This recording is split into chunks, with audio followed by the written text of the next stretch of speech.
across 4 or 5 colors.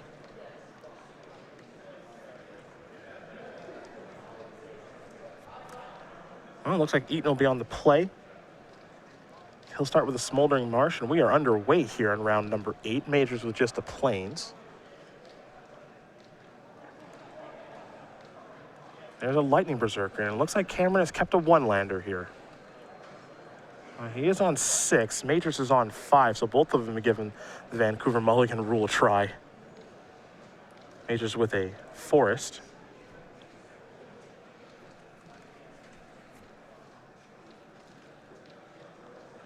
And now a Hangerback Walker.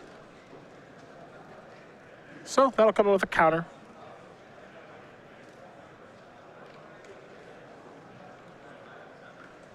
Well, we'll see what Eaton's got to do outside of that Lightning Berserker. It'll be a Wild Slash. Take care of that. Thoughts will be left behind. And no attacks here from Eaton, of course. I don't know if that's enough course.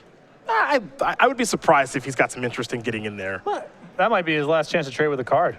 See how this plays out. Fair enough. He might be wishing he'd taken that trade a couple turns from now. There's a Morph there from Majors. And Eaton just has to pass the turn back yet again. Wingmate Rock the draw here for Michael. Whew. He'll unmorph Den Protector. Get himself a land there.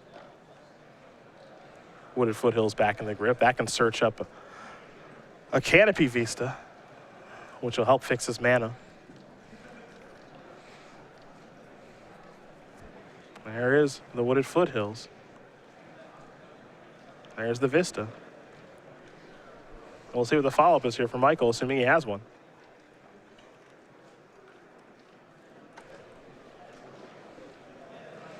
The follow-up is a Warden of the First Tree. Not a bad follow-up at all. Pretty good turn here. Yeah. Playing towards Wingmate Rock in hand. Did Eaton draw a second land?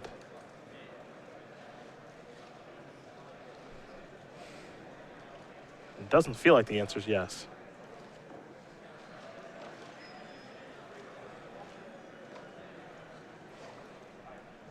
But blighted land there for Majors. Kind of a one of. There's a Forerunner of Slaughter. The Blighted Step. Kind of a, it's a Congregate kind of that's hanging out there. Free. Yeah, Michael Finn. not entirely. Might feel that way Compared to sometimes. Congregate, it's free. That's true. That's true. There's the Forerunner of Slaughter, 3/2 Devoid. Target colorless creature gains haste until end of turn. Kind of a curve filler in this deck more than anything. It's also just a fine turn 2 play. Yeah. Major Sacrifice, Windswept Teeth, another copy of Canopy Vista. And as I mentioned, that Lightning Berserker is not getting to trade with anything. You did say that. I would have sent in that attack. Trade with that Doppler token? Would have been something. You know? Better than what it's doing right now. Right. Wingmate Rock with a 3/4 joining it. Can't be too picky sometimes. Well, you've always been about picking your spots. Yeah. You know, Spellskite, just concede. Just get out of here. I'm done. Yep. Forerunner going to come in. You can't take it with you. That's very true. Majors, no interest in blocking. He's got a lot of life to work with. Plus a land that will gain 10 at a moment's notice. Yeah. Not surprising to see him take that damage. Also, he's got all these creatures out here with Wingmate Rock, so everybody come in. Wingmate Rock will trigger.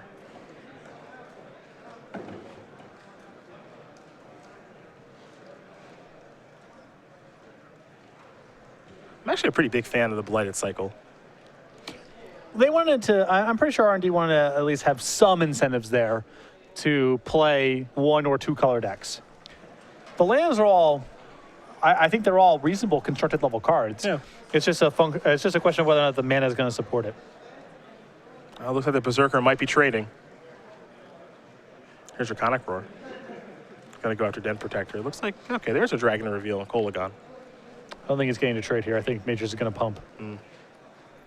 Had a shot. Yep, you're right. You win again. Flew too close to the sun. He did. Yeah, that's how I would describe this. That's an accurate representation of what's going on here. Majors may activate Warden again. Life gain deck. And he will. So now lifelink and trample on the Warden. Warden is one of those cards, you know, from the old format where it's not like it didn't see any play. Boswell with Abzan aggro loves this card, but you know, again, with so much focus on the new cards and what Abzan's looking like, you can't forget that this card's really good. Absolutely. Especially if people are playing with fewer lands that are coming into play tapped. They're trying to play untapped lands more frequently on the first turn. Warden gets a lot better. I think the other Abzan mana bases with all the, you know, Sandstep Citadels and all the temples, it was hard to put 1-drops in the deck. But with the mana bases reshaped, might be a lot more reliable. Michael Majors does win game number 1 here over Cameron Eaton. Green-White Megamorph up a game over Grixis Aggros. Now we're going to get ready here for game number 2, which means we'll take a look at Cameron's sideboard. He's got another copy of Treasure Cruise, now post-siege, 3 self-inflicted wounds, a Boiling Earth, an Act of Treason, a Virulent Plague, 2 Duresses, a Kolaghan's Command, a Ruinous Path, an Ob Nixilis Reignited, and 2 copies of Scab Clan Berserker. I think you can bring in the Ob Nixilis in this matchup. I also think that you can bring in the 3 copies of Self-Inflicted Wound. I don't think he can afford to become too controlling of a deck here, but more removal spells, Ruinous Path, and Ob Nixilis, Self-Inflicted Wound, and I think that's about as good as he can do. On the other side of things, what do you see for Majors? 2 Silk Wrap, 3 Irration Cleric, 2 Whisperwood Elemental, 3 Evolutionary Relief, Mastery of the Unseen, a Radiant Purge, a Valorous Dance, 2 Tragic Arrogance.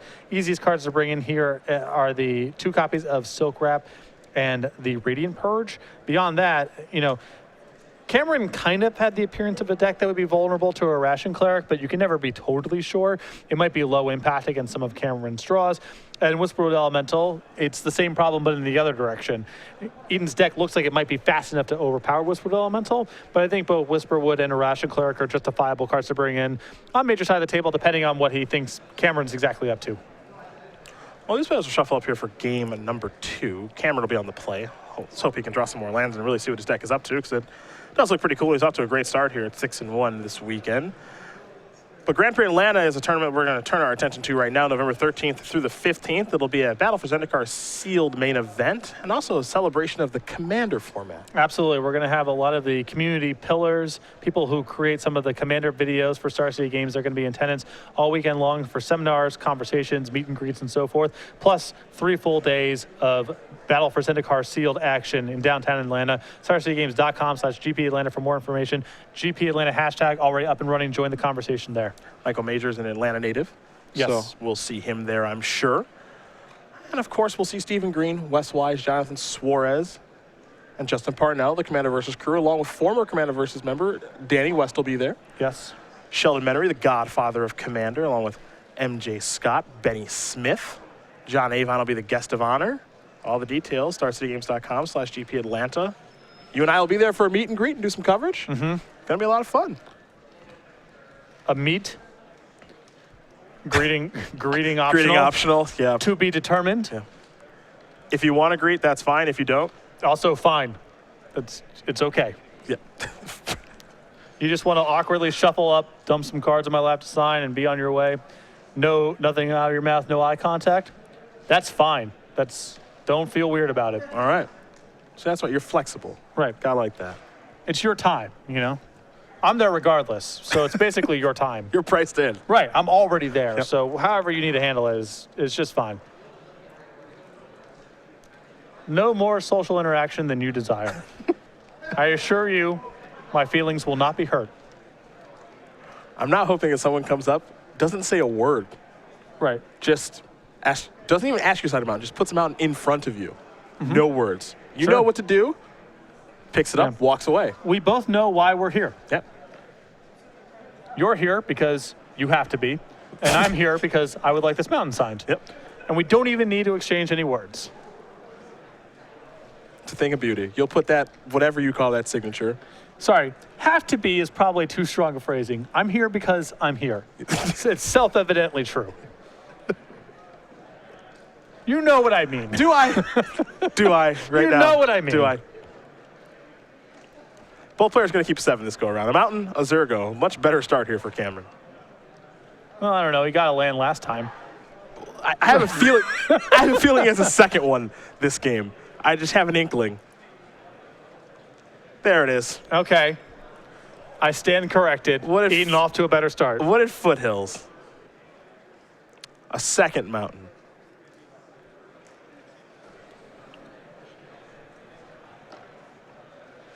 Let's see what's next.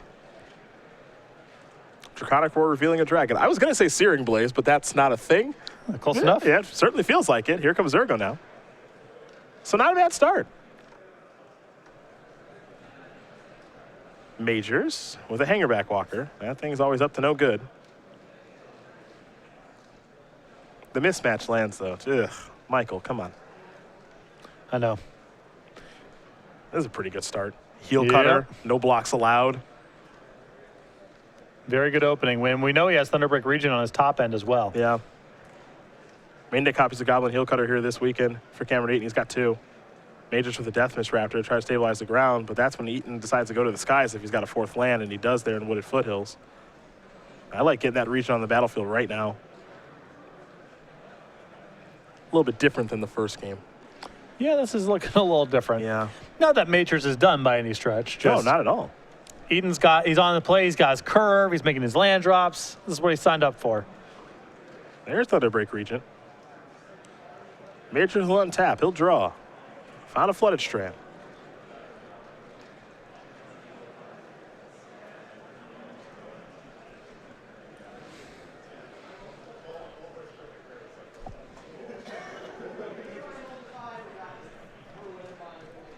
Michael's deck a little weak against flyers.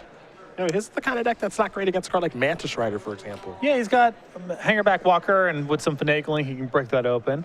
He's got Hidden Dragon Slayer, which answers a fair number of them. Wingmate Rock, Valorous Stance. He's got some answers, but it's not clean. He does not have any card in your deck in the deck list here that you would point at as being an easy answer to flyers.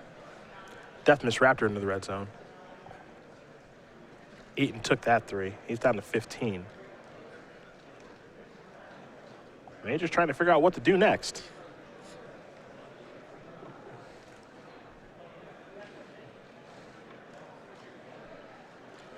Gonna sacrifice a Flooded Strand. Canopy Vista, the weapon of choice. And I wonder if Thunderbreak Region could be a card that shows up more often now, because it is good against Gideon. Yeah? Comes into play with 4 loyalty, so kills it on curve. The 2/2 tokens do nothing to defend Gideon. It's not like Thunderbreak Region was a bad card to begin with. Well, here is Gideon. It'll make an ally. Eaton will draw.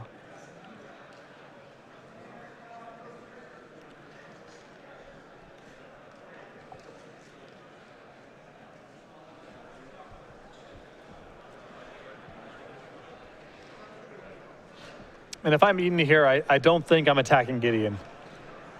I think you're safe to ignore. This is what you're talking about, though, where Thunderbreak Region lines up so well against it. It's true. With the second Thunderbreak Region, this is a little bit better. Yeah. I was about to say, I think that Majors might have been trying to play the Gideon for that one turn, hope that Eaton attacks it, get to Hidden Dragon Slayer, stabilize, move on. Second Thunderbreak Region makes this very hard. It does indeed. Here come the attackers.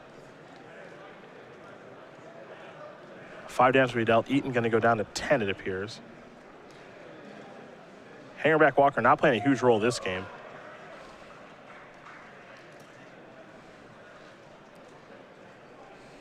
There's a Forest. A Roshan Cleric. Bring Majors up to 12. A Morph, which I believe is a Den Protector, will be how Majors finishes his turn. Eaton will draw. And this is the problematic thing that I felt like Majors might run into in the post-board games. It was not clear, based on what you saw in Game 1, if a Roshan Cleric was going to be very good or ineffectual against Cameron's threats. This game, ineffectual. Battles in the air. And Majors is all on the ground. Heel Cutter is going to be dashed here. Hangerback Walker not allowed to block.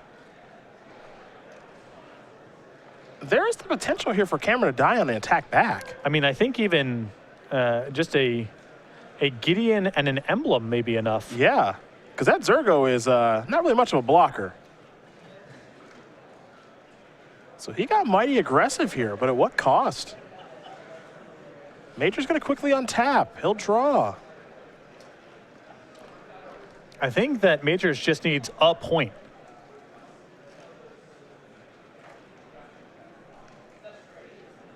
If he's able to unmorph, if that's a den protector, he's able to unmorph that, get back Gideon, that's probably And he it. needs to be able to cast it too. Yep. Going to target Gideon. There's a land.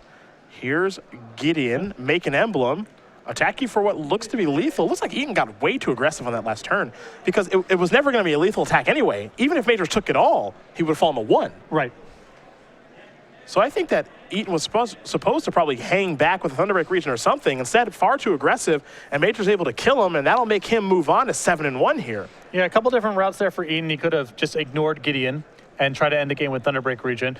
And I think on that last turn, he's probably better served just attack Majors with your flyers, play Heel Cutter on defense and say go. Yeah. Just keep yourself alive for one more turn, and then the Thunderbreak Regions finish off the game the following turn, but pushed but short of lethal, and Major is able to crack back for the win. Michael Majors does win this match here over Cameron Eaton, 2-0. Grant Megamorph moves on to 7-1. Major is already a lock for day 2, but now certainly a lock and in prime position to be one of, I don't know, 3rd, 4th, 5th place coming into day 2. And Eaton's going to be a player that we're going to be seeing in second day as well.